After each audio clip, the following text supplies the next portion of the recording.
Hello everyone, my name is Anuradha Mishra और स्वागत है आपका टारगेट गुरुकुल पर। तो जो आखिरी क्लास है हमने पढ़ी थी उसमें पास्ट हम शुरू कर चुके थे, पास्ट इंडेफिनिट किया था, पास्ट कॉन्टिन्यूअस किया था और पास्ट परफेक्ट कॉन्टिन्यूअस भी हम कंप्लीट कर चुके थे, राइट। तो आज के लेक्चर में हमें पढ़ना है पास्ट परफेक्ट। मैंने बोला था पास्ट परफेक्ट जो है आज के लेक्चर में हम इसलिए करेंगे क्योंकि थोड़ा सा कंफ्यूजिंग है, समझने में थोड़ी आपको दिक्कत हो सकती है, इसलिए बिल्कुल एक फ्रेश स्टार्ट करेंगे उसके लिए, ठीक है। तो अब देखिए, जो आपका पास्ट परफेक्ट होता है, मेन चीज इसमें आप क्या ध्यान रखेंगे, ये होता है past of the past. Hindi में बोले तो भूत का भी भूत, भूत का भूत, यानी पास्ट ऑफ द पास्ट। यहाँ पे आपको क्या होता है कि ऐसा लगेगा जो एक्शन परफॉर्म हो रहा है वो पास्ट के भी पास्ट में हुआ है, यानी पास्ट में हुआ वो तो अलग बात है, पास्ट से भी पहले एक्शन परफॉर्म हो रखा है, ठीक। ये सारी चीजें आपको दिखती हैं। यहाँ पे दो एक्शंस भी आपको दिख सकते हैं, एक एक्शन भी दिख रहा है, लेकिन ये बात जरूर समझ आएगी कि एक काम तो पास्ट में है लेकिन दूसरा पास्ट ऑफ द पास्ट में है, पास्ट के भी पहले है। यहाँ पे जो हेल्पिंग वर्ब लगाते हो वो हैड होता है, वो आपकी थर्ड फॉर्म लगाते हैं। जितने भी परफेक्ट टेंस होते हैं सब में आप वो आपकी थर्ड फॉर्म लगाते हो, ठीक है। अब आप कहोगे इतनी सी बात समझाने में क्या ही दिक्कत थी? समझाने में दिक्कत है, ठीक है। समझाने में दिक्कत क्या है, आइए जरा देखते हैं। पास्ट ऑफ द पास्ट का ही मेन फंडा है जो आपको समझना बहुत जरूरी है, ठीक। पास्ट परफेक्ट में ना आपको 3 टाइप के सेंटेंसेस दिखते हैं। कितने टाइप के सेंटेंसेस? 3 टाइप के। कितने टाइप के भाई? 3 टाइप के। 3 टाइप कौन कौन से? या तो आपको सिंगल क्लॉज होगा जिसमें सिर्फ एक एक्शन की बात होगी लेकिन बताएगा कि किसी चीज से पहले तो काम हुआ है और वो चीज पहले ही पास्ट में होगी, यानी काम कब हुआ होगा? पास्ट ऑफ द पास्ट में होगा। डबल क्लॉज में क्या होता है? 2 एक्शन आपको दिखेंगे, एक एक्शन पास्ट में, दूसरा वाला उससे भी पहले यानी पास्ट ऑफ द पास्ट में, ठीक है। अगला क्या है? 2 सेंटेंस वाला आपको दिखेगा। 2 सेंटेंस आपके सामने दिए होंगे, जो काम पहले होगा वो पास्ट ऑफ द पास्ट में, जो उसके बाद होगा वो पास्ट में, ठीक।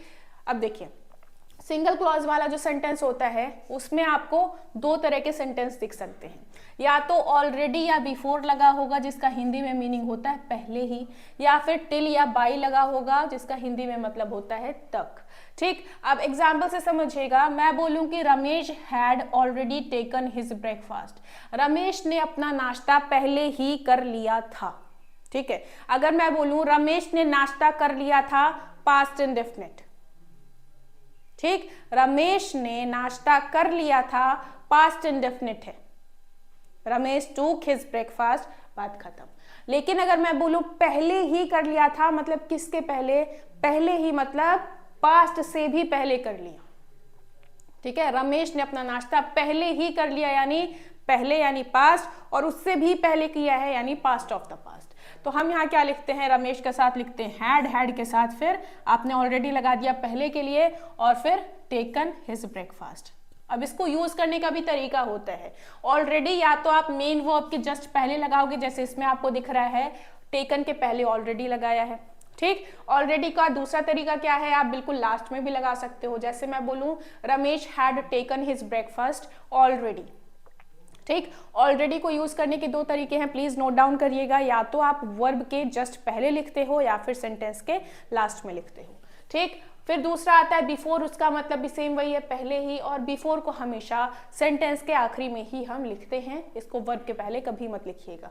Ramesh had taken his breakfast before, इसका भी मीनिंग वही है कि रमेश ने पहले ही नाश्ता कर लिया था, ठीक है। नाश्ता कर लिया था सिर्फ बोलूं तो पास्ट इंडेफिनिट होगा, पहले ही लगा दिया अगर उस सेंटेंस में तो वो क्या हो गया? पास्ट परफेक्ट हो गया, ठीक। ऐसे टिल बाई का समझिएगा, हिंदी में मीनिंग होती है तक।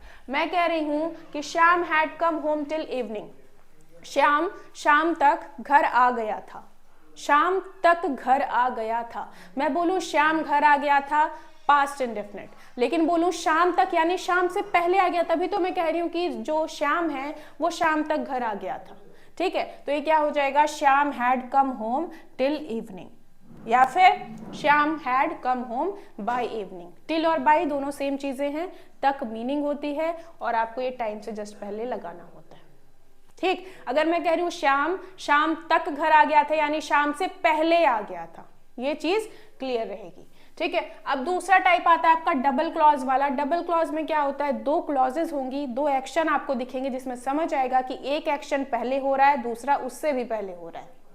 ओके, कैसे, ध्यान दीजिएगा। यहाँ पे बिफोर और आफ्टर का भी आपको केस दिखता है, मतलब बिफोर और आफ्टर जैसे शब्द भी दिखते हैं। एग्जाम्पल रुकिए मैं आपको दिखाती हूँ, ये है डबल क्लॉज वाले एग्जाम्पल। देखिए किस तरह से है कि अगर आपसे कहा जाए I had finished the book before he came, उसके आने से पहले,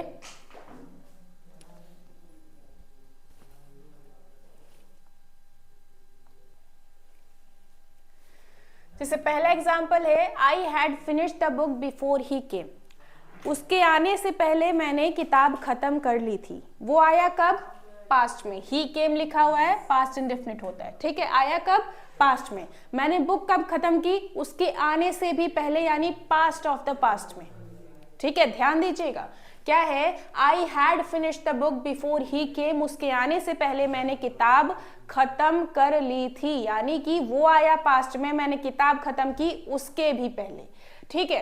तो जो काम हम पहले खत्म करते हैं उस काम को हम लिखते हैं पास्ट परफेक्ट में, दूसरा वाला अपने आप हो जाता है पास्ट इंडेफिनिट में। I had finished the book before he came, ठीक है। अगर मैं बोलूं कि I finished the book before he had come, गड़बड़ हो जाएगी। ध्यान रखेंगे कौन सा काम पहले खत्म हो रहा है। पहले हमारी बुक खत्म हो रही है तो हम क्या लिखेंगे, आई हैड फिनिश्ड द बुक, फिर बिफोर ही केम, उसके आने से पहले। तो यहाँ कॉम्बिनेशन आपको क्या दिखता है, एक तो दिखता है पास्ट परफेक्ट रहेगा, एक क्लॉज आपकी पास्ट परफेक्ट में रहेगी, दूसरी क्लॉज आपकी किस में रहेगी, पास्ट इंडेफिनिट में। दूसरी क्लॉज किसमें, पास्ट इंडेफिनिट में रहती है, ठीक है। जो काम पास्ट में हुआ पास्ट इंडेफिनिट, जो काम पास्ट ऑफ द पास्ट में हुआ पास्ट परफेक्ट, ठीक है। मारने के लिए आप रट्टा भी मार सकते हो इस चीज का। देख रहे हो पहली क्लॉज पास्ट परफेक्ट में है, फिर बिफोर आएगा, फिर सेकंड क्लॉज पास्ट इंडेफिनिट में। लेकिन ऐसे रट्टा मारने का कोई मतलब नहीं है, 2 दिन के बाद आप भूल जाने वाले हो। तो जो मेन मैं चीज बता रही हूं उसको ध्यान रखेंगे, जो काम सबसे पहले हो रहा होगा वो आप लिखते हो पास्ट परफेक्ट में, दूसरा वाला पास्ट इंडेफिनिट में। Next, the patient had died before the doctor came. The patient had died before the doctor came, doctor के आने से पहले पेशेंट मर गया था। दो काम हुए, पेशेंट का मरना, डॉक्टर का आना। पहले कौन सा हुआ, पहले डॉक्टर आया या पहले पेशेंट मरा, पहले पेशेंट मरा। और पेशेंट मरने वाली क्लॉज हमने लिख दी पास्ट परफेक्ट में, दूसरी वाली लिख दी पास्ट इंडेफिनिट में। Okay, had they not learned there lesson before the exam started, क्या परीक्षा शुरू होने से पहले उन्होंने अपना पाठ याद नहीं किया था। परीक्षा शुरू हुई उससे भी पहले पाठ याद किया था कि नहीं किया था। तो पाठ याद करने वाला आपका जो है टेंस हो गया पास्ट परफेक्ट, और दूसरा वाला हमने लिख दिया पास्ट इंडेफिनिट, ठीक। Why had you not reached home before rain started, बारिश शुरू होने से पहले आप घर क्यों नहीं पहुंचे। दो काम हुए, बारिश शुरू होना और आपका घर पहुंचना, ठीक है। बारिश बाद में शुरू हुई है, उससे पहले आप घर क्यों नहीं पहुंचे। घर पहुंचने वाला आपने किस में कर दिया, हैड में कर दिया, पास्ट परफेक्ट में कर दिया, ठीक है। Why had you not reached home before rain started, ये हो गया पास्ट इंडेफिनिट में, ये वाला हो गया पास्ट परफेक्ट में, ठीक है। ये सारे ही एग्जाम्पल में आपने देखा बिफोर का सारा केस था, है ना। पहले वाली मीनिंग आ रही थी कि एक काम से पहले होगा कोई काम, ठीक। अब अगले जो आप सेंटेंसेस देखने वाले हो वहां क्या देखोगे, एक काम के बाद कोई काम हो रहा होगा, ठीक। तो इसमें भी वही ध्यान रखना, जो काम पहले होगा वो पास्ट परफेक्ट में रहेगा। I finished the book after I had returned from college, college से वापस आने के बाद मैंने बुक फिनिश की, ठीक है। दो एक्शन है, मैंने बुक फिनिश किया, दूसरा कॉलेज से आने के बाद, ठीक है। तो मैंने क्या किया है, एक तो बुक फिनिश किया है, दूसरा कॉलेज से आने के बाद। पहले काम कौन सा हुआ, पहले मैं कॉलेज से आया, फिर मैंने बुक फिनिश की। तो पहले मैं कॉलेज से आया तो मैंने क्या लिख दिया, आई हैड रिटर्न फ्रॉम कॉलेज, ठीक है। और दूसरी वाली क्लॉज आपकी क्या है, पास्ट इंडेफिनिट है।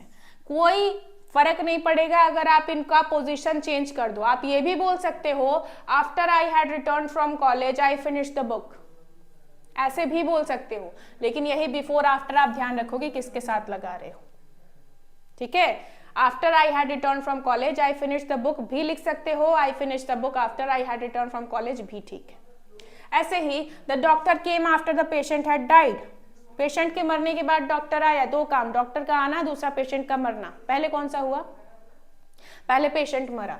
पहले पेशेंट मरा तो after the patient had died the doctor came. Combination वही है, एक तो पास्ट परफेक्ट का, दूसरा पास्ट इंडेफिनिट का। एक क्लॉज होगी आपकी पास्ट परफेक्ट में जो कि काम हो रहा है पास्ट ऑफ द पास्ट, ठीक है। जो पास्ट ऑफ द पास्ट में काम होगा उसको हम लिखेंगे पास्ट परफेक्ट में, दूसरा वाले को कर देंगे किसमें? पास्ट इंडेफिनिट में।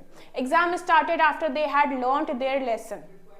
उनका पाठ याद करने के बाद परीक्षा शुरू हुई। पहले हमने क्या किया? पाठ याद किया, फिर क्या हुआ? परीक्षा शुरू हुई। तो पाठ याद करने वाला हमने लिख दिया हैड प्लस V3 के साथ, और दूसरा वाला है आपका पास्ट का इंडेफिनिट। ऐसे ही why did you reach home after rain had started? बारिश शुरू होने के बाद आप घर क्यों पहुंचे? ठीक है, तो पहले बारिश शुरू हुई, उसके बाद आप घर पहुंचे हैं। तो घर पहुंचने वाली आप देख रहे हो डिड के साथ लिखा है, यानी पास्ट का इंडेफिनिट है, और दूसरा हैड प्लस V3 यानी पास्ट का परफेक्ट है। ठीक है, ये बात हुई। अब एक चीज और इंपॉर्टेंट ध्यान रखिएगा, अगर आपको नेगेटिव या इंटरोगेटिव बनाना है तो वो सिर्फ और सिर्फ फर्स्ट क्लॉज की बनेगी और किसी की नहीं बनेगी। ठीक है, आप देख रहे हो जो आपको इंटरोगेटिव बनाना है, जो पहली क्लॉज लिखी हुई है उसी का हम बना रहे हैं, या फिर आपको नेगेटिव बनाना है वो भी देखिए आप सिर्फ पहली वाली क्लॉज का बनाते हो। ठीक, तो आपने क्या देखा, डबल क्लॉज में क्या होता है? दो क्लॉजेज होती हैं, जिसमें एक में तो काम क्या है? पास्ट में हो रहा है, और दूसरे में काम पास्ट से भी पहले हो रहा है। तो जो पास्ट से भी पहले हो रहा है उसको आप लिखते हो पास्ट परफेक्ट में। पास्ट परफेक्ट में लिखने का मतलब क्या है? हैड प्लस V3 के साथ लिखते हो, और जो दूसरी वाली क्लॉज है उसको आप पास्ट इंडेफिनिट में लिखते हो, यानी कि सब्जेक्ट के बाद अगर अफर्मेटिव है तो क्या लिखोगे? वर्ब की सेकेंड फॉर्म आएगी, ऑब्जेक्ट आएगा, बाकी चीजें आएंगी। ठीक है, तो ये था आपका डबल क्लॉज वाला। आई होप चीजें समझ आई होंगी।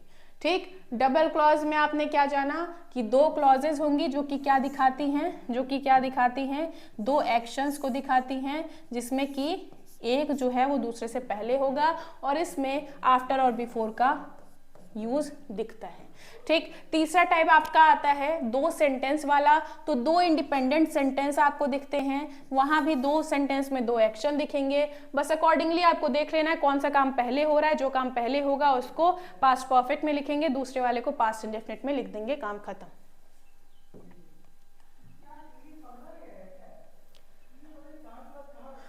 अब देखिए कुछ प्रैक्टिस क्वेश्चन।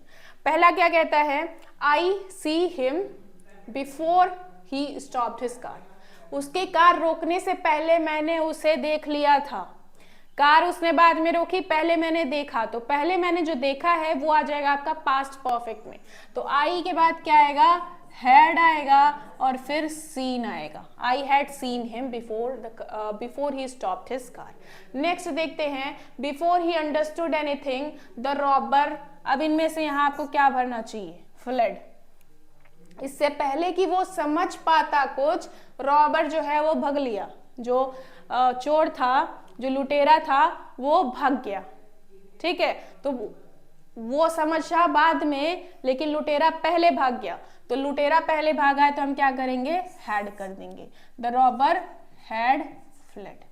ठीक है, next, after he guest, sorry he carry on, sorry after the guest leave we did the washing. Guest के जाने के बाद हमने धुलाई की, पता नहीं किसकी की, गेस्ट की तो नहीं कर दी, गेस्ट के जाने के बाद हमने धुलाई की। वी डिड द वॉशिंग, ये है आपका पास्ट का इंडेफिनिट। ठीक है, पास्ट का इंडेफिनिट। तो पहले गेस्ट गए, फिर हमने धुलाई की। तो पहले गेस्ट जब जाएंगे तो हम क्या लिखेंगे? आफ्टर द गेस्ट हैड, और लीव का थर्ड फॉर्म होता है लेफ्ट, कर दिया। ठीक है, नेक्स्ट क्या आता है? She typed all the material by last evening.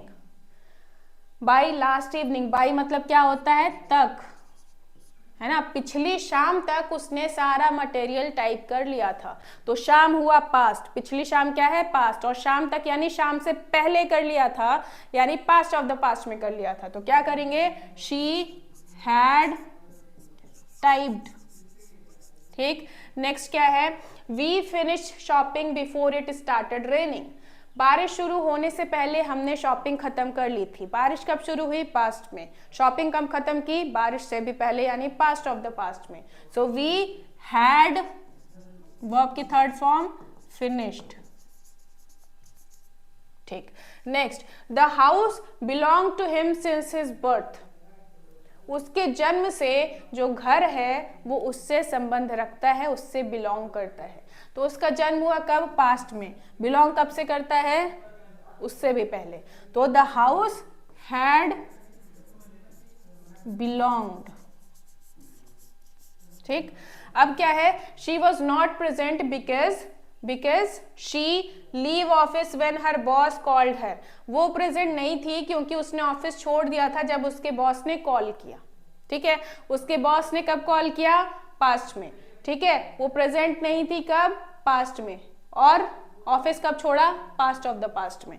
ठीक है, वो प्रेजेंट नहीं थी कब? पास्ट में। और ऑफिस कब छोड़ा? पास्ट ऑफ द पास्ट में। तो ये लीव का क्या कर देंगे? She had left. ठीक, ये थे आपके कुछ प्रैक्टिस क्वेश्चंस पास्ट परफेक्ट के। आई होप चीजें समझ आ रही होंगी, दिमाग में जा रही होंगी। ठीक है, परफेक्ट कॉन्टिन्यूअस हम ऑलरेडी पढ़ चुके हैं। नेक्स्ट हमें पढ़ना है future indefinite tense. Future indefinite tense की अगर हम बात करें तो देखिए, फ्यूचर इंडेफिनिट टेंस क्या होता है? सिंपल फ्यूचर की बात है। मैं कहूं मैं अब घर जाऊंगी। ठीक है, मैं बोलूं क्या? मैं अब घर जाऊंगी। मैं अब घर जाऊंगी। ठीक, क्या? आई शैल गो होम नाउ। ठीक है, सिंपल मैं बस भविष्य में होने वाले काम की बात कर रही हूं तो मैं फ्यूचर टेंस का यूज करूंगी। ठीक है, कोई नियम कानून इसमें कुछ खास है नहीं। फ्यूचर इंडेफिनिट में आने वाले समय की बात होती है। ठीक है, जो आपका वर्क है, जो एक्शन है, वो कब दिखेगा? आपको फ्यूचर में दिखेगा। हेल्पिंग वर्ब की बात करेंगे तो आई और वी के साथ हम शैल लगाते हैं। बाकी जितने भी बचे, फिर चाहे वो यू हो, ही हो, शी हो, दे हो, कुछ भी हो, उन सब के साथ हम क्या लगाते हैं? विल लगाते हैं। और सबके साथ वर्ब की कौन सी फॉर्म? First form. ठीक है, फ्यूचर इंडेफिनिट में क्या होता है? आई और वी के साथ शैल लगाते हैं, बाकियों के साथ विल लगाते हैं, वर्ब की फर्स्ट फॉर्म लगाते हैं। फिर एक बात और ध्यान रखिएगा, एक बात आपको जो ध्यान रखनी है, मान लीजिए कोई कंपल्शन आ जाए।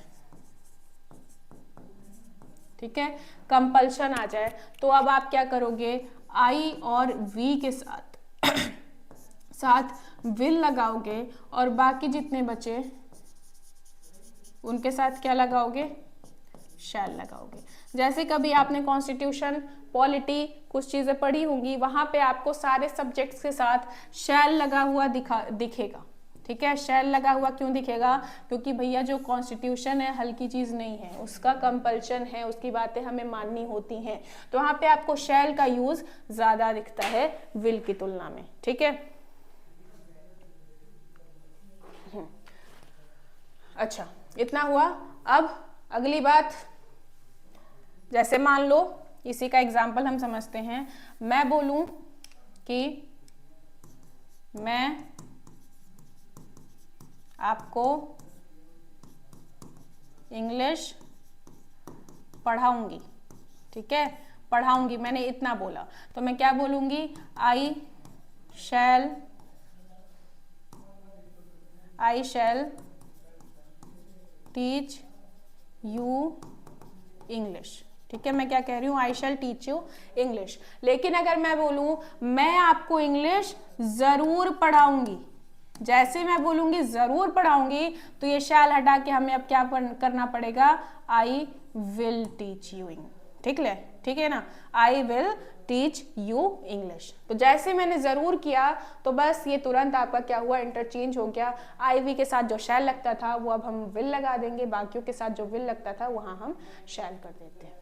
ठीक है, ये है आपका फ्यूचर इंडेफिनिट टेंस। प्लीज इसको एक बार देख लीजिएगा, ध्यान से नोट कर लीजिएगा, अपनी नोट्स में बना लीजिएगा। ठीक है, अब आगे बढ़ते हैं। कुछ प्रैक्टिस क्वेश्चन आपके सामने दिखेंगे। अच्छा, एक बात अगर याद हो, लास्ट क्लास में बताई थी कि अगर कोई फिक्स्ड प्लान है आपका फ्यूचर का तो उसको हम प्रेजेंट कॉन्टिन्यूअस में लिखते हैं, है ना। चलिए अब क्या है? I meet my friend tomorrow. मैं अपने मित्र से कल मिलूंगा। मैं अपने मित्र से कल मिलूंगा, तो हम क्या लिखेंगे? आई के साथ आई शैल, ठीक है, और वर्ब की फर्स्ट फॉर्म मीट। अब नेक्स्ट क्या है, you join college next year, आप कॉलेज नेक्स्ट ईयर ज्वाइन करेंगे। तो फ्यूचर में आप करेंगे कोई काम, यू के साथ हम क्या लगाते हैं, विल लगाते हैं, यू विल आगे ज्वाइन, ठीक है, बात खत्म। ही कम शॉर्टली, शॉर्टली मतलब अभी थोड़ी देर में आ जाएगा, वो थोड़ी देर में आ जाएगा, तो ही विल आगे come shortly. I am sure he come in time for the class, मैं श्योर हूं, यानी यहाँ पे अब कंपल्शन और श्योरिटी आ गई, मैं श्योर हूं कि वो टाइम पर क्लास में आ जाएगा। तो यहाँ पे जब श्योरिटी आप ऐड करते हो आपको क्या लगाना पड़ेगा, अब ही के साथ आप लगाओगे क्या, शैल लगाओगे, ठीक है, he shall come in time for the class. Next है you speak English after another 2 months of hard work, ठीक है, आप अंग्रेजी बोलेंगे 2 महीने के मेहनत के बाद। आप अंग्रेजी बोलेंगे तो यू के साथ हम क्या लगाते हैं, विल लगाते हैं, फिर स्पीक के लिए तो स्पीक ही होगा, वर्ब की फर्स्ट फॉर्म ही लगती है। ये था आपका प्रेजेंट इंडेफिनिट, आई होप चीजें क्लियर हुई होंगी, ठीक है। अब आगे बढ़ते हैं, हम बात करेंगे फ्यूचर कॉन्टिन्यूअस टेंस की। फ्यूचर कॉन्टिन्यूअस में क्या होता है कि आपका काम कॉन्टिन्यू होगा, फ्यूचर टेंस में कॉन्टिन्यू होगा, ठीक है। वो जो एक्सेप्शन वाले रूल्स थे उन्हें ध्यान रखिएगा कि इन वर्ब्स के साथ आईएनजी नहीं लगती है, वो हर जगह काम आने वाले हैं, ठीक है। यहाँ पे आपको क्या दिखता है, कॉन्टिन्यूएशन ऑफ वर्क दिखता है, एक्शन दिखता है कहाँ, फ्यूचर के अंदर दिखता है, ठीक। हेल्पिंग वर्ब की अगर बात करें तो आई और वी के साथ शैल बी लगता है, बाकी जितने बचे उनके साथ विल बी लगता है, और कॉन्टिन्यूअस है इसलिए वर्ब की आईएनजी फॉर्म लगती है, ठीक है। क्या ध्यान रखना है, हेल्पिंग वर्ब आपकी क्या होती है, शैल बी और विल बी, और साथ में वर्ब की आईएनजी फॉर्म, ठीक है। इतनी चीज आप ध्यान रखेंगे। अब कुछ एग्जांपल्स जरा देख लीजिए। ये देखिए आपके सामने हैं कुछ सेंटेंसेस। पहला क्या कहता है, he work from Mister Kapoor next week as his own assistant is expected to be on leave. अच्छा, एक बात मैं बताना भूल ही गई, ये जो फ्यूचर कॉन्टिन्यूअस वाली चीज होती है वहां पे आपको कैसा दिखेगा स्ट्रक्चर, रहा होगा, ठीक है, रही होगी, रहे होंगे, रहा होगा, इस टाइप से, ठीक है। रहा होगा, रही होगी टाइप आपको सेंटेंसेस दिखते हैं। तो he work for mister Kapoor next week, अगले हफ्ते वो मिस्टर कपूर के लिए काम कर रहा होगा, जैसा कि, क्योंकि उसका खुद का जो असिस्टेंट है वो छुट्टी पर रहेगा, ठीक है। तो हम क्या करेंगे, ही के साथ हमने क्या लगाना है, विल बी, और फिर वर्क का आईएनजी क्या होगा, विल बी वर्किंग, ठीक है। He will be working for mister Kapoor next week as his own assistant is expected to be on leave. Okay, next क्या है, in a few years time, कुछ सालों के समय में, we all live in multi storeyed houses, कुछ सालों के समय में हम सभी बहुमंजिला इमारतों में रह रहे होंगे, बहुमंजिला घरों में रह रहे होंगे। तो वी ऑल, वी के साथ क्या लगाते हैं, शैल लगाते हैं, तो वी ऑल शैल बी, और लिव का क्या हो जाएगा, आईएनजी, लिविंग हो जाएगा, ठीक है। Next, we behave ourselves in school today as our principal's mood is very upset nowadays. आज हम स्कूल में अच्छे से बिहेव कर रहे होंगे क्योंकि हमारे जो प्रिंसिपल का मूड है वो अपसेट है आजकल, ठीक है। लड़ाई करके आते हैं प्रिंसिपल साहब, गुस्सा इधर दिखाते हैं, वी के साथ क्या कर देंगे, शैल कर देंगे, साथ में बी कर देंगे, साथ में बिहेविंग कर देंगे, क्या हो जाएगा, बिहेविंग हो जाएगा। नेक्स्ट देखते हैं, my brother not drink at the party tonight as mother is likely to be present.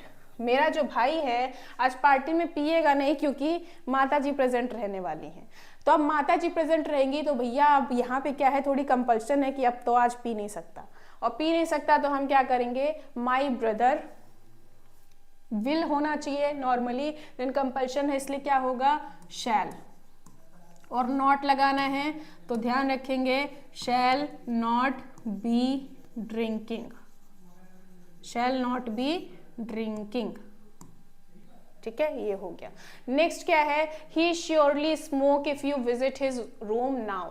पक्के तौर पे वो स्मोक कर रहा होगा अगर अभी तुम उसके रूम में विजिट करो तो, ठीक है। और यहाँ पे श्योरिटी दिखा रहा है, इसलिए फिर से हम यहाँ इंटरचेंज करेंगे। ही के लिए हम क्या लगाएंगे, विल लगाते हैं, लेकिन यहाँ क्या लगाएंगे, शैल लगाएंगे। ही surely shall be smoking if you visit his room now, ठीक है। तो ये सारे आपके एग्जाम्पल्स थे पास्ट कॉन्टिन्यूअस के। अब एक बहुत इंपॉर्टेंट चीज आने वाली है पास्ट परफेक्ट वाली, तो वो भी थोड़ी सी पास्ट पास्ट कह रही हूँ, पास्ट क्यों निकल रहा है मेरे मुंह से, फ्यूचर कॉन्टिन्यूअस आपने देखा। फ्यूचर परफेक्ट एक बहुत इंपॉर्टेंट चीज आने वाली है जो कि रिलेट करेगी कहीं ना कहीं पास्ट परफेक्ट से, तो जरा ध्यान दीजिएगा वहां पे। चलिए देखते हैं future perfect tense. Future perfect tense में क्या होता है, देखो यहाँ पे भी आपको दो एक्शन दिखते हैं। क्या दिखेगा, दो एक्शन दिखेंगे। अब ये दो एक्शन में से जो भी दो एक्शन है, आपको ये पता चलेगा कि जो एक एक्शन है वो जब कंप्लीट हो जाएगा उसके बाद ही दूसरा एक्शन परफॉर्म होगा, ठीक है।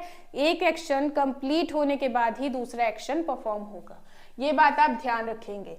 Preceding action will be completely finished before the succeeding action starts in future, यानी जो काम पहले शुरू हुआ है वो पहले खत्म हो जाएगा, तभी दूसरा काम आपका वहां से शुरू होगा, ठीक। हेल्पिंग वर्ब की अगर बात करेंगे तो वहां क्या होता है, helping verb shall have, will have. Shall have किसके साथ लगाओगे, आई और वी के साथ लगाओगे, और जितने बाकी बचे रिमेनिंग उनके साथ क्या लगाओगे, विल हैव लगाओगे। And since it is perfect so we shall use verb की थर्ड फॉर्म, ठीक है, वर्ब की थर्ड फॉर्म हम यूज करते हैं, ठीक। और अगर हिंदी की बात करूं तो क्या दिखेगा आपको सेंटेंस में, कोई काम हो चुका होगा, चुकी होगी, चुके होंगे, ठीक है। इस टाइप से आपको सेंटेंस दिखते हैं। अब जरा देखिएगा मेन बात जो है, देखो यहां भी आपको बिफोर और आफ्टर का केस दिखता है कि एक काम से पहले दूसरा हो चुका होगा, एक काम के बाद दूसरा हो चुका होगा, इस टाइप से दिखेगा। तो जब बिफोर वाला केस होता है तो आपको जो कॉम्बिनेशन दिखता है वो किसका दिखता है, एक तो फ्यूचर परफेक्ट का, दूसरा प्रेजेंट इंडेफिनिट का। कॉम्बिनेशन किसका दिखेगा, ये बहुत इंपॉर्टेंट चीज है, ध्यान रखिएगा। बिफोर के केस में कॉम्बिनेशन फ्यूचर परफेक्ट का और प्रेजेंट इंडेफिनिट का, ठीक है। और अगर आफ्टर यानी बाद जैसा कोई शब्द आया सेंटेंस में तो कॉम्बिनेशन होगा फ्यूचर इंडेफिनिट का और प्रेजेंट इंडेफिनिट का, ठीक। कैसे एग्जाम्पल देखिएगा, ही विल हैव रंग up his wife before he arrives, पहुंचने से पहले वो अपनी वाइफ को कॉल कर चुका होगा, ठीक है। तो ये फोन करने का काम खत्म हो जाएगा, उसके बाद ये पहुंचेगा, ठीक है। तो पहुंचने से पहले वो अपनी वाइफ को कॉल कर चुका होगा। पहले कौन सा काम हुआ, पहले पहुंचेगा या पहले कॉल करेगा, पहले कॉल करेगा। तो जो काम पहले होगा उसको हम लिखेंगे फ्यूचर परफेक्ट में, ठीक है, फ्यूचर परफेक्ट में। कैसे, ही विल हैव वर्ब की थर्ड फॉर्म रंग up his wife before he arrives. Arrives क्या है आपका, प्रेजेंट का इंडेफिनिट। वर्ब की फर्स्ट फॉर्म में जब भी आपको एस या ई एस दिखे तो वो क्या है, प्रेजेंट का इंडेफिनिट है। My assistant will have typed 5 letters by lunch today, मेरी असिस्टेंट लंच तक 5 लेटर्स टाइप कर चुकी होगी, ठीक है। लंच होने से पहले, अभी लंच हुआ नहीं होगा, उससे पहले वो अपना काम कंप्लीट कर लेगी। तो जो काम पहले कंप्लीट हो जाता है उसको हम लिखते हैं फ्यूचर परफेक्ट में will have plus V3 5 letters by lunch today, ठीक है। ऐसे ही will see the Taj Mahal after he reaches Agra, Taj Mahal देखेगा, वह ताजमहल देखेगा आगरा पहुंचने के बाद। दो काम हुए, आगरा पहुंचेगा, ताजमहल देखेगा। पहले काम कौन सा होगा, पहले काम होगा आगरा पहुंचने का, फिर वो देखेगा ताजमहल, ठीक है। तो यहाँ बाद आपको दिख रहा होगा, बाद यानी आफ्टर। आफ्टर में कॉम्बिनेशन किसका होता है, फ्यूचर इंडेफिनिट के साथ प्रेजेंट इंडेफिनिट का, और जो काम बाद में होगा उसको फ्यूचर इंडेफिनिट में लिखेंगे, दूसरा वाला अपने आप प्रेजेंट इंडेफिनिट हो जाता है, ठीक है। ध्यान रखिएगा, कॉम्बिनेशन जरा देखिए,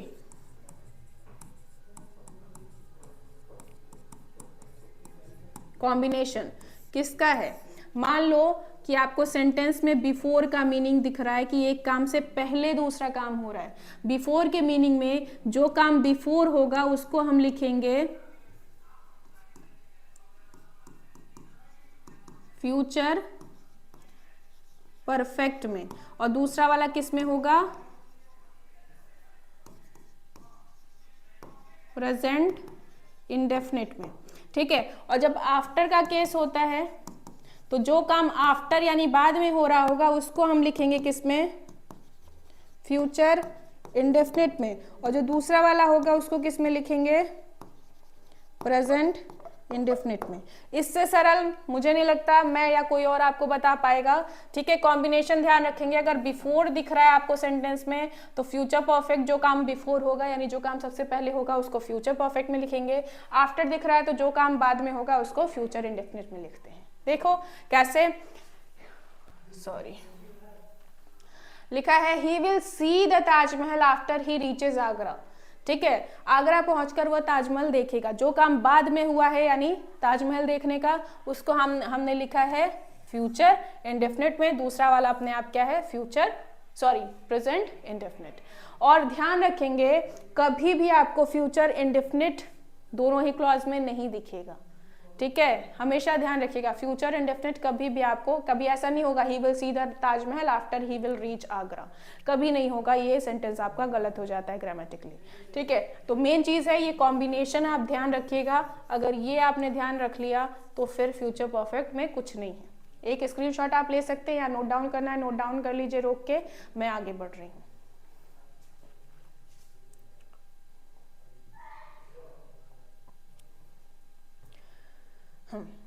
आपके सामने कुछ क्वेश्चंस हैं, देखिएगा। लिखा है आई कंप्लीट दिस ऐसे बाय टुमारो मॉर्निंग, कल सुबह तक मैं इस ऐसे को कंप्लीट कर चुका हूँगा। सुबह से पहले कर चुका हूँगा यानी काम हमारा पहले कंप्लीट हो रहा है, यानी हम क्या लिखेंगे, I shall have completed, I shall have completed. At the rate he is studying, he qualify by next year. जिस रेट से वो पढ़ रहा है अगले साल वह क्वालिफाई कर चुका होगा। ठीक है, कर चुका होगा तो क्या करेंगे, he will have qualified। ठीक है, next, the ship leave before we reach the harbor।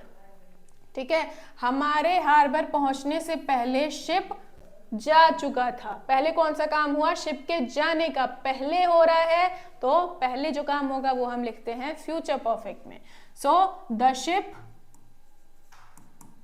जा चुका था, मेरे मुंह से निकला, सॉरी, जा चुका होगा। Okay, the ship will have left. ठीक है, before we reach the harbour. Next है if he continues with his exercises, अगर वो अपनी एक्सरसाइजेस कंटिन्यू करता है, he lose 10 kg by the end of this month, इस महीने के अंत तक वो 10 किलो कम कर चुका होगा। ठीक है, इफ ही कंटिन्यूज यहाँ आपको दिखता है प्रेजेंट का इंडेफिनिट, तो आगे क्या होना चाहिए, पक्की बात है क्या होगा, he will have lost. Lose का देखो, लूज में भी देखो ये है लॉस। ठीक है, और एक होता है LOOSE, ये जो डबल ओ वाला होता है उसका मतलब होता है ढीला, और ये जो LOSE वाला है वो मतलब खोना। ठीक है, तो ये वो वाला लूज है। अच्छा, तो ये लूज जो वो वाला है उसका सेकंड थर्ड होता है लॉस्ट होता है।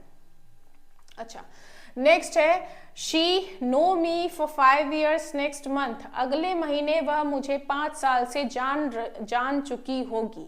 तो हम क्या करेंगे, जान चुकी होगी तो भैया जनवा देते हैं, शी विल हैव नोन। ठीक है, ये हो गया आपका फ्यूचर का परफेक्ट। सॉरी अगर मेरे मुंह से कहीं बीच में पास्ट परफेक्ट बार बार निकला हो तो I am really sorry for that. आप समझ लीजिए मैं अगर फ्यूचर परफेक्ट पढ़ा रही हूँ तो फ्यूचर परफेक्ट ही बोल रही हूँ। ठीक है, ओके। नेक्स्ट और आज का आखिरी टॉपिक है आपका future perfect continuous. Future perfect continuous. इसमें क्या है भाई, देखो फ्यूचर परफेक्ट कॉन्टिन्यूअस, फ्यूचर में काम कंटिन्यू हो रहा होगा, एक पर्टिकुलर टाइम से कंटिन्यू हो रहा होगा, तो आप उसे बोलोगे क्या, फ्यूचर परफेक्ट कॉन्टिन्यूअस। ठीक है, हेल्पिंग वर्ब की बात करें तो हम अभी तक देख रहे हैं जो आपकी परफेक्ट वाली हेल्पिंग वर्ब होती है उसी में बीन लगा दें तो वो परफेक्ट कॉन्टिन्यूअस की हेल्पिंग वर्ब बन जाती है। ठीक है, तो ये क्या हो जा रहा है, ड्यूरेशन ऑफ एक्शन दिखेगा। हेल्पिंग वर्ब की बात करो तो will have been, shall have been, साथ में वर्ब की आईएनजी फॉर्म। ठीक, कुछ एग्जांपल्स हैं आपका, ये है इंटरोगेटिव सेंटेंस। तो हाउ लॉन्ग हो गया इंटरोगेटिव वर्ड, अब आपका आना चाहिए हेल्पिंग वर्ब। रीचा के लिए आप क्या लगाओगे, क्या लगाओगे, विल। ठीक है, विल। और आपको पता है कि अगर एक से ज्यादा बड़ी हेल्पिंग वर्ब है, एक शब्द से ज्यादा बड़ी हेल्पिंग वर्ब है आपकी, तो सिर्फ पहला शब्द ही हेल्पिंग वर्ब की जगह लिखते हैं। तो हाउ लॉन्ग विल रीचा, अब आएगा आपका पूरा हैव बीन। ठीक, और वर्ब क्या है, स्टे है, तो हैव बीन स्टेइंग। ठीक, ये हो गया। अब नेक्स्ट क्या है, my aunt live in England for 5 years when I go there. जब मैं वहां जाऊंगा मेरी आंट 5 सालों से इंग्लैंड में रह रही होंगी, रह रही होंगी। So my aunt will have been,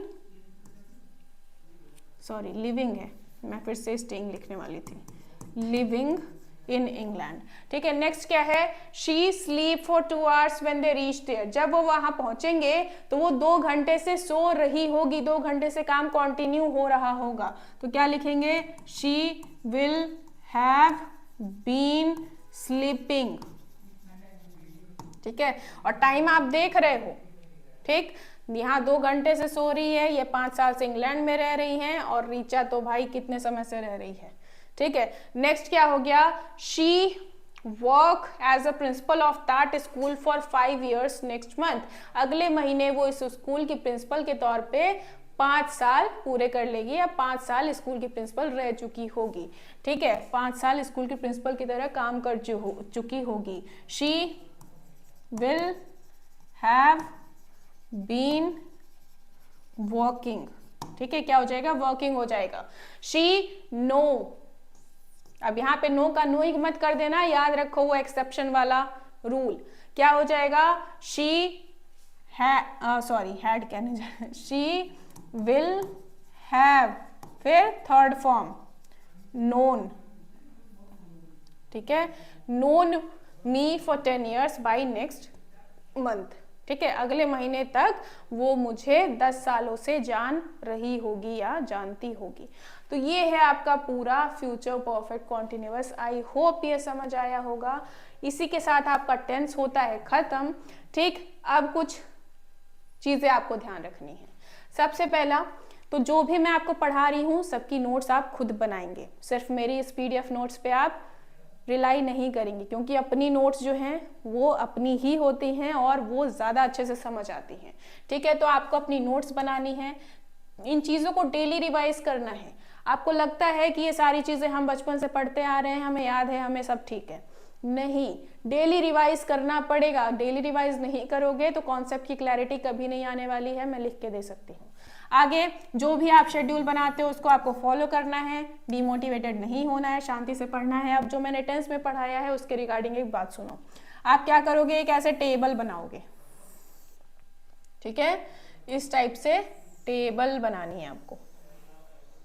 ठीक, इस टेबल में ऐसे 3 रोज होंगी। ठीक, यहां पहले में आप लिखोगे क्या, प्रेजेंट, दूसरे में लिखोगे क्या, पास्ट, तीसरे में क्या लिखोगे, फ्यूचर। ठीक है, फिर यहाँ पे आपको कॉलम बनानी है, कितनी, जितने आपने पढ़े हैं, इस तरह से 4। ठीक है, यहाँ पे आप लिखोगे इंडेफिनिट, यहाँ लिखोगे कॉन्टिन्यूअस, यहाँ लिखोगे परफेक्ट, और यहाँ लिखोगे परफेक्ट कॉन्टिन्यूअस। ठीक है, और जितने भी हेल्पिंग वर्ब और वर्ब की फॉर्म मैंने आपको बताई है सब इसमें फिलअप करोगे, अपनी टेबल के सामने इसको चिपकाओगे। बहुत ही बेसिक चीज है, आपके पास होनी चाहिए। ठीक, यहाँ आप क्या लिखोगे, जैसे आपको पता है इंडेफिनिट में वर्ब की फर्स्ट फॉर्म में एस और ईएस होता है। दूसरी चीज आपने क्या देखी कि वर्ब जो हेल्पिंग वर्ब है वो डू या डज होता है, साथ में वर्ब की कौन सी फॉर्म आती है, फर्स्ट फॉर्म आती है, राइट। इतनी चीजें आपने ध्यान दी हैं। पास्ट में आपने क्या देखा, अफर्मेटिव में वर्ब की सेकेंड फॉर्म आती है, ठीक है। हेल्पिंग वर्ब की बात करें तो डिड होता है, और डिड अगर है तो डिड के साथ वर्ब की फर्स्ट फॉर्म लगाते हो, राइट। फ्यूचर में आपने क्या देखा है, तो आपका यहाँ होता है विल और शैल होता है, साथ में वर्ब की फर्स्ट फॉर्म होती है। कॉन्टिन्यूअस में आपने क्या देखा, आई के साथ आप एम लगाते हो, यू के साथ आप आर लगाते हो, सिंगुलर के साथ आप क्या लगाते हो, इज लगाते हो, वर्ब की आईएनजी फॉर्म लगाते हो, ठीक है। पास्ट में ऐसे आपने क्या देखा, आई और सिंगुलर के साथ आप वॉज लगाते हो, बाकी जितने बचे उसके साथ आप क्या लगाते हो, वर लगाते हो। और फ्यूचर में आपने क्या देखा है, विल बी, शैल बी, साथ में आईएनजी फॉर्म, ठीक है। इसमें भी आईएनजी फॉर्म थी। ये चीज है जो मैंने आपको पूरा पढ़ाया है, सबकी हेल्पिंग वर्ब और वर्ब आपको इस तरह से एक टेबल बनाना है और अपने साथ रखना है, हमेशा उस पर नजर डालनी है। और जो स्टार्टिंग में 6 स्ट्रक्चर्स पढ़ाए थे वो कभी नहीं भूलना है, रिवाइज करते रहना है, ठीक है। बाकी मुझे पता है आप कर लोगे, ओके। तो आज के लिए इतना रहेगा, मैं चलती हूँ, tata bye bye, take care, पढ़ते लिखते रहो और ध्यान रखो।